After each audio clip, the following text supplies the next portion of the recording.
बिमला एक अनपढ़ औरत थी, जिसके चलते उसके परिवार लोग और उसके मोहल्ले के लोग उसे कुछ भी नहीं समझते। जिसके चलते वो अपने बेटे विकास की शादी करना चाहती थी और अपने घर पर एक पढ़ी लिखी समझदार लड़की लाना चाहती थी। तो क्या हुआ? मैं अनपढ़ हूँ, गंवार हूँ, जाहिल हूँ। मैं इस घर में पढ़ी लिखी और समझदार लड़की बहू बनाकर लाऊंगी, जिसे देखकर गांव के सभी लोग कहेंगे बिमला की बहू बड़ी पढ़ी लिखी और समझदार है। बिमला ऐसा सोचकर पंडित को अपनी बेटे विकास की कुंडली दे देती है, जिसके चलते पंडित कई सारी लड़कियों की फोटो बिमला को दिखाते हैं। अरे देखिए बहन जी, इनमें से सारी लड़कियां बहुत पढ़ी लिखी, समझदार और अच्छे घर के हैं। जो आपको सही समझ में आए उससे आप अपने बेटे की शादी करवा सकते हैं। बिमला एक एक करके सारी फोटो देखती है, जिसके बाद वो पंडित से कहती है, पंडित जी, मुझे सारे इस लड़कियों की फोटो से यही एक लड़की पसंद आई है। आप इस लड़की के घर में रिश्ते की बात शुरू कर दीजिए। अरे वाह, क्या बात है! ये तो बहुत अच्छी लड़की ढूंढी है आपने अपने लड़के के लिए। हाँ, बहुत बढ़िया। मैं फौरन इस लड़की के घर में जाकर बात करता हूँ। पंडित ऐसा कहकर चला जाता है। कुछ ही दिनों में दोनों परिवार के बीच शादी की रस्में शुरू हो जाती है और बिमला अपने बेटे विकास की शादी प्रीति से कर देती है और अपने बहू को घर ले आती है। शादी के बाद सब कुछ अच्छा चल रहा होता है।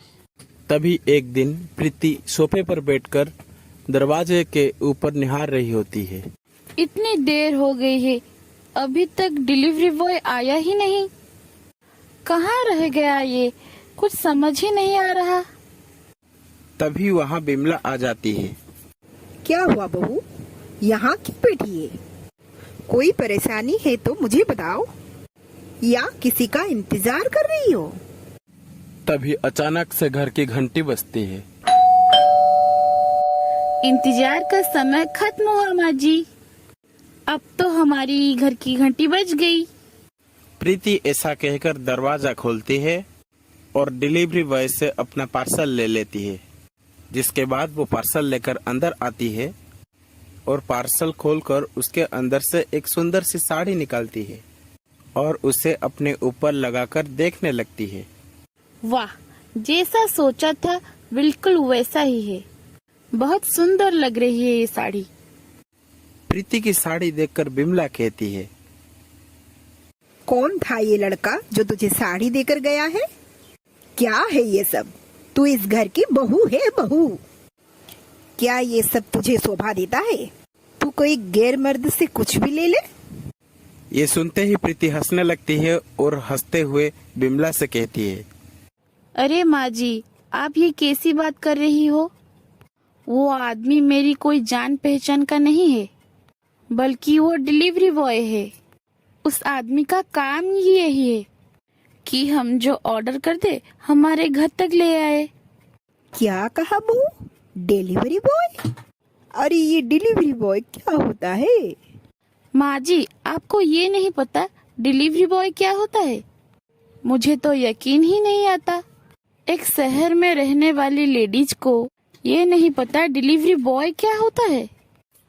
प्रीति बिमला को डिलीवरी बॉय के बारे में बताता है, जिसे सुनकर बिमला बहुत खुश होता है और मुस्कुराते हुए कहती है, अरे वाह बहू, ये तो कमाल की बात है।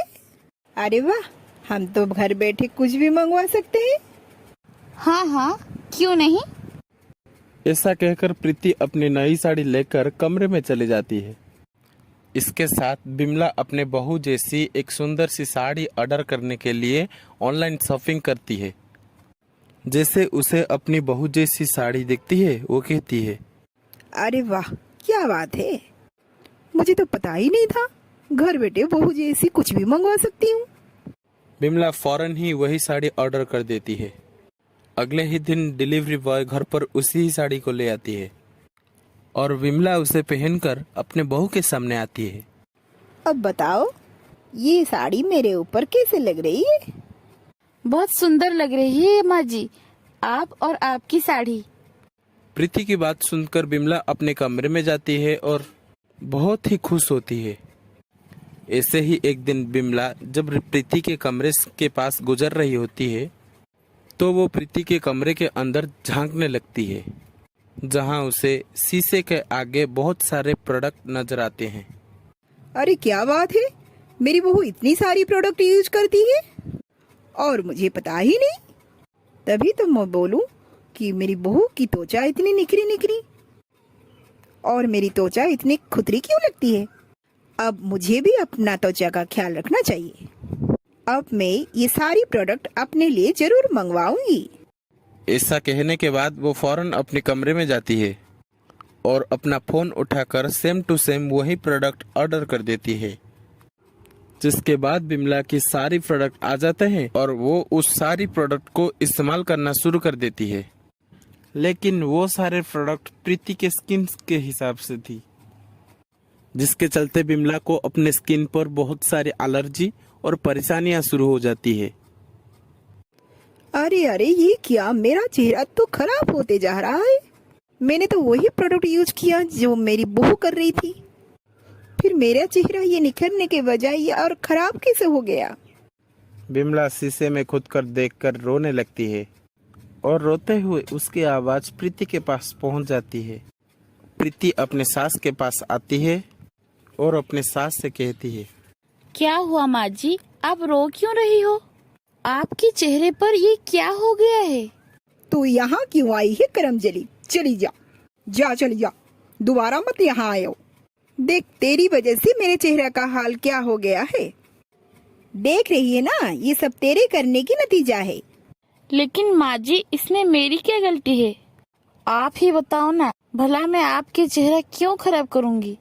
तेरे इस्तेमाल करने की प्रोडक्ट लगाए थे मैंने, जिसकी वजह से मेरा पूरा चेहरा खराब हो गया। अब तू जानबूझकर ऐसी प्रोडक्ट यूज करेगी जिससे मेरा चेहरा पूरा ही खराब हो गया। अरे माँ जी, आप भी कैसी बात कर रही हो? एक तो आप हमेशा मेरी कॉपी करती हो, जो चीज मैं मंगाती हूँ वही चीज आप मंगवा लेती हो। जिस चीज खराब पड़ती है वही चीज के लिए मेरे ऊपर इल्जाम लगा देती हो। अरे आपको पता भी है, उस सारी प्रोडक्ट मेरे स्किन के हिसाब से थे, मैंने ऐसे ही ऑर्डर किए थे। क्या कहा? तुम्हारे स्किन के हिसाब से? इसका मतलब मेरे स्किन के हिसाब से प्रोडक्ट अलग होंगे? अरे वो तो होंगे ही ना, आपकी त्वचा अलग और मेरी त्वचा अलग। मैं आपके हिसाब से प्रोडक्ट ऑर्डर कर देती हूँ ताकि आपके स्किन पहले की तरह ठीक हो जाए। प्रीति अपने सास के हिसाब से प्रोडक्ट ऑर्डर कर देती है। कुछ ही दिनों में ऑर्डर आ जाती है और प्रीति बिमला को वही प्रोडक्ट यूज करने का सही तरीका बताती है। देखते ही देखते बिमला का चेहरा पहले की तरह ठीक हो जाता है और वो अपनी बहू से कहती है, अब मुझे माफ कर दे बहू।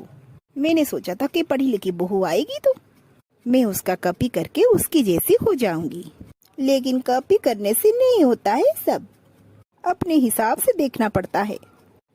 इस चीज का सबक मुझे आज मिला है। आज के बाद मैं तुझे कभी कॉपी नहीं करूंगी।